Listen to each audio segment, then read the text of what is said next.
Spam burn-ins, y'all. Let's get into it.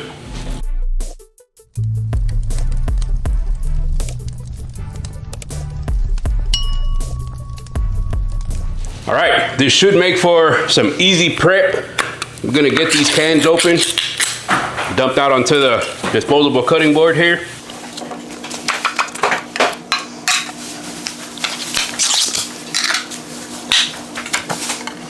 Okay, so with the Spam, I am gonna use a binder this time. Just some yellow mustard, just to kind of get it a quick sticky component so that the seasoning can stick to it. I'm gonna use the same exact seasoning that I did last week on the chuck roast.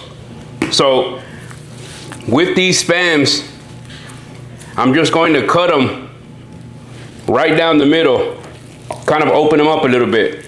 And these are gonna get cooked whole halves, I should say, until they're ready to get pulled and sauced up. You're gonna leave them just like this, but I am gonna cut some diagonal slits in it. Oh, probably about halfway, about a 1/4 inch, about halfway down and about a 1/4 inch apart.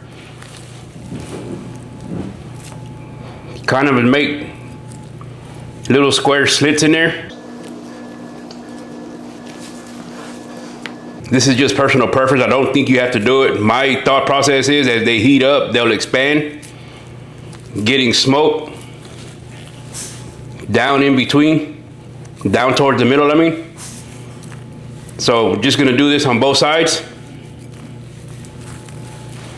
As far as the mustard goes, I didn't realize that we're almost out of mustard. We don't really use mustard around here very much. So it's kind of surprising that we're running out of it. But there's enough in there for me to get these a decent coating for this seasoning to stick to. If you've never had Spam before, we grew up on Spam. We used to slice it up, the thin slices, put it on a pan, fry it up. Man, that reminds me of childhood there. And we'll flip this aside. We'll get the same kind of slits on this side. Even eating it raw on a sandwich. Pretty good. And this is part 2 of budget-friendly poor man burn-ins. This is part 2 of a 3-part series that I'm doing. Cooking them all on the Phoenix. Although I would like to join a barbecue team one day to learn about competition barbecue. So if you're out there, you're in the Houston area and you're looking for I'm willing to start off as a helper. I want to get into the business of learning how to do barbecue cook-offs, competition barbecue. Then from here, I'm gonna put this in the pan. That way I'm not getting seasoning all over the place. And then, again, using the same rub here. Just gonna season all sides. As much as little as you like. If you're new to my channel, you'll hear me say quite often that I just give you the basis of how I do things. If you have your own preferred pre-mixed seasoning, by all means use it. This is just what I'm using because I know that this has sugar and I think it's got honey. I said it in the last video. Yeah, sugar, salt, honey powder. Of course, paprika, dextrose, all that good stuff. Celery powder. So I really like this stuff for like my pork. I'll use it every once in a while. Again, if you're new to my channel, you'll hear me say a lot that I'm pure Texas. I like salt, pepper, garlic. But I do have a couple of these in my arsenal that I use every once in a while. Again, Spam, raw, just as good. Just as good. We'll get the dishes cleaned up. Meet me outside. Or should I say, catch me outside? How about that?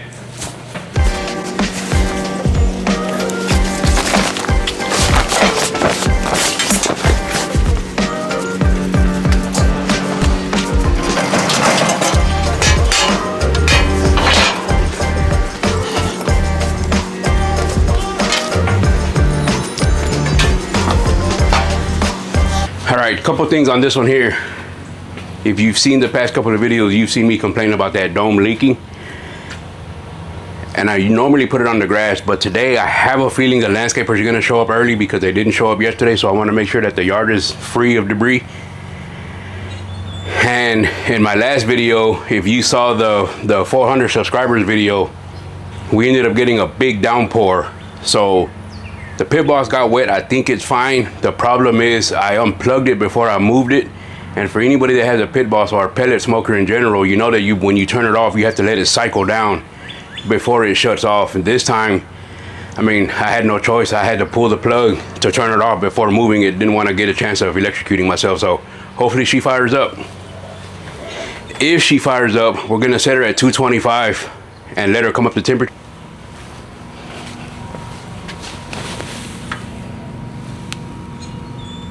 She turned on, that's a good thing. 225, we'll keep an eye on it. She should be okay. All right, here we go.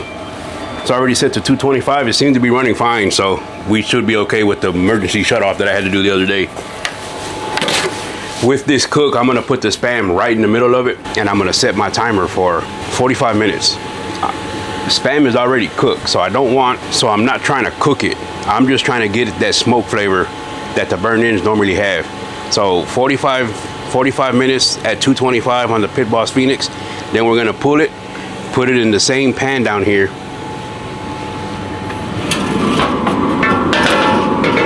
We're gonna put it in the same pan after we cube it up. And then we'll sauce it in that same pan, and then we can use the same pan to put back on the smoker. Let's close it up before the love bugs get in there.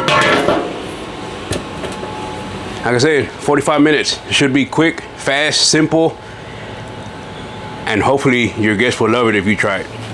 All right, we're at the 45-minute mark. The love bugs are flying out here crazy, so we're gonna have to make for some good work, some fast work. So I'm gonna get these into the pan. I'm gonna run them inside real quick. I like the smoke, attract the love bugs. Okay, so we got these in. I'm gonna show you real quick. Sorry I couldn't do it out there, but those love bugs were brutal. But that's 45 minutes on the smoker. At this point, I'm just gonna cube them up in the same pan, not even worried about, again, looks. So just gonna cube these up, probably 1-inch squares, kind of like we did the truck roast last week.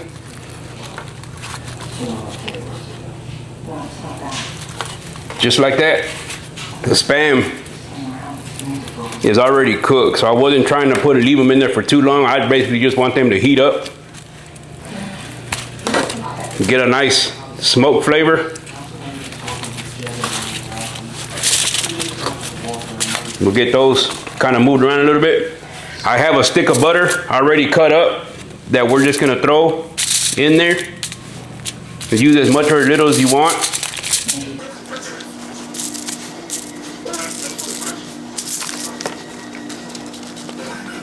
Then the Cosmos barbecue sauce, cherry habanero.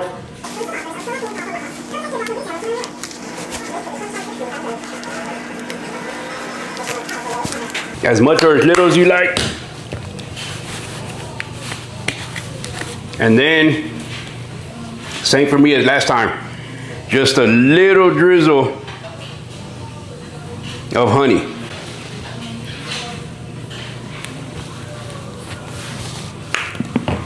But you put as much as you want. Then we just get this tossed around a little bit. Make sure that everything is nice and coated. Make for easy, quick work here. And I'm not gonna show it because I'm gonna be in a rush, but we're gonna put these back on the Phoenix for another 30 minutes and they'll be ready to go. And clean up as I go. So, I forgot what I was gonna say. Oh, so I just put the pan right in the middle of the grates. I'm gonna let those smoke for another 30 minutes uncovered. And then once that 30-minute mark hits, then we'll pull them. We'll be back with the result. All right, 30 minutes into it. So total time of about an hour and 15, hour and 20 minutes, give or take. I went basically just off of how they look. So let's get these inside, give them a taste. All right, here we are. Let's see. These tossed around a little bit in this sauce here. Just pick a small one here because they are hot. So let's see. We'll go with this one right here. Here we are, Spam burn-ins. And that, my friends, is good. Another thing too is full disclosure is we're not eating this as a meal. This was purely experimental, but I am gonna save these and I will snack on these throughout the day, maybe even tonight, midnight snack after a couple of drinks. But if you like what you saw here, please do me a favor and hit that subscribe button, hit that like button, and comment. All three of those things help. We'll see you next time. Wanna try it? You know, folks, today we learned something real important. Sometimes the things we overlook, the things we joke about, might just surprise us the most. You see, some folks turn their noses up to Spam like it's got some kind of bad reputation. But out here on the Pit Boss Phoenix, with a little smoke and the right barbecue sauce, even the underdog can become the star of the show. You see, life's kind of like that. Don't judge something before giving it a chance, because you might be missing out on something great. And if you've never had Spam before, well, don't knock it till you try it. Now, we're halfway through this burn-ins journey, and if this is what budget-friendly looks like, I'd say we're doing just fine. But don't get too comfortable, because next week we're wrapping this thing up with part 3. And let's just say, I've got one more surprise up my sleeve. So until next time, keep the grills hot and the seasoning simple.